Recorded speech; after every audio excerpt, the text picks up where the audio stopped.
フレディ・マーキュリーのこういう格好してるじゃん。でもショゴチン胸ちょっとあるじゃん。胸があってもストリッパーと同じ気分だよね。ストリッパー。お泊まり会。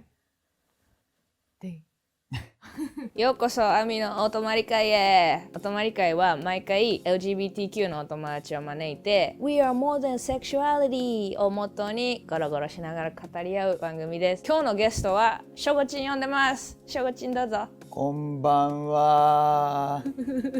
ショゴチンのジェンダーとセクシュアリティ、あと好きな食べ物どうぞ。いきなり難しい質問ね。でもね、なんかね、そうセクシャリティって一番難しいかも。私男でもないし女でもないし、その隙間にいる感じ。よく言うのはトランスジェンダーになるんだろうけど、トイレ難民。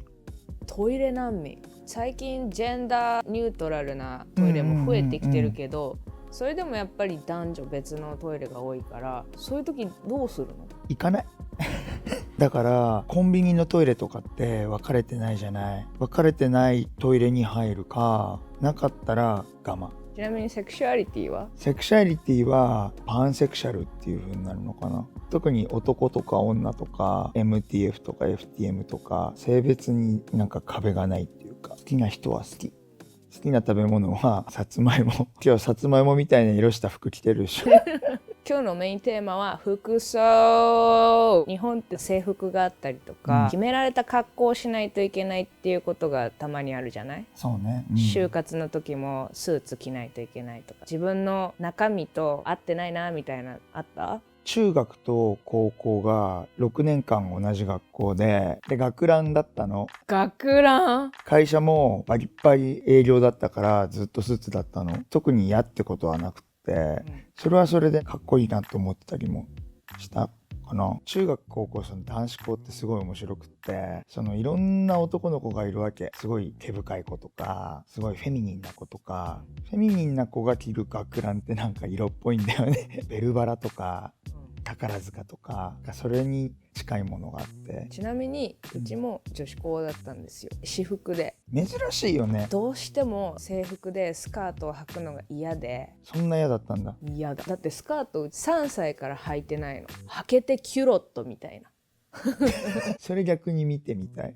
やっぱほら成人式の時とかってその振袖着たりするじゃない、いざ着てみてどうだったの？違和感。いやなんかまさにあれよ、ドラッグクイーンになった気分私もね、この間何年ぶり ?5 年ぶりぐらいに会社員のだった時に着たスーツを着て外歩いてみたの。よくこれ着て毎日会社行ってたなと思って、スーツに着せられてるみたいな。でもなんかそういう風に LGBT っていう概念はあるけど、そういうのにとらわれないでいろんなことを試してみるっていうか、自分を知るいいきっかけになるなって。スーツ着て外出歩いてみた。そしたらすごい自分が女のかけらを探してるって。さすがシンガー。そう実はショゴチンクイーンっていうバンドあるじゃん。それのトリビュートバンドのクイアっていうバンドのボーカルなんだよね。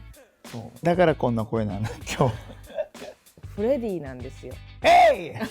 自分がそのフレディ役をやるっていうことと、そのセクシュアリティだったりだとか、なんかリンクしてることとかある？フレディ・マーキュリーが一番憧れてた世界っていうのが、ライザ・ミネリーっていう女優さんが主演してる映画のキャバレーっていう映画があるんだけど、 Life is Cabaret、 人生はステージだみたいな、それにすごい憧れてたから、なんだろう、自分をトランスするっていうか、そういうことをずっと多分表現したかったんだね。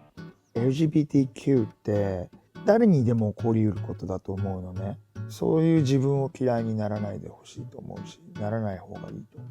なんだろう、自分のすることを愛する。 Love yourself。 楽しかった。じゃあおやすみなさい、ね、おやすみ。今日お泊まり会参加してみてどうだった？本気で寝そうだった気持ちいいよね結構ね。これ気持ちいい。しかもあったかいんよ。そう、猫ちゃんすごい抱き枕で抱いてられるしさ。